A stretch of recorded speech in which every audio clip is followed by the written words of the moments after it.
Papá, ¿Cómo te va? bien, ¿y vos? ¿Todo bien? Sí, está más flaco, te sacaste el bigote, la otra persona estuve 10 minutos mirando y digo, chao. ¿Te has sacado el bigote? No, ahora yo vivo acá, porque tengo siempre el negocio en Vigo, acá, sí. Vivo a Vigoza. ¿A Vigoza? Sí.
Pero no sé exactamente, dicen, para que veas que no hace el doble de donde vive. Ah, no sabía.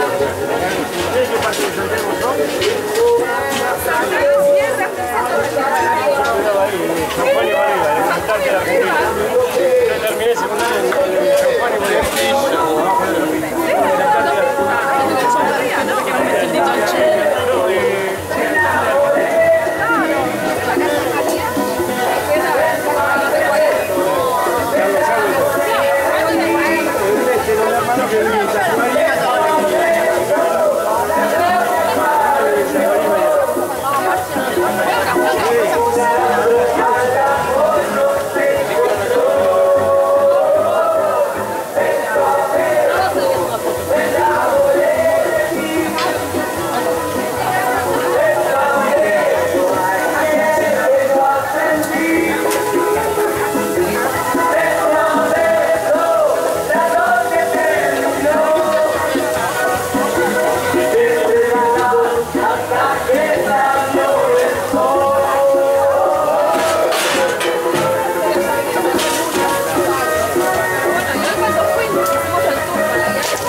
Hasta el centro de tu cuerpo.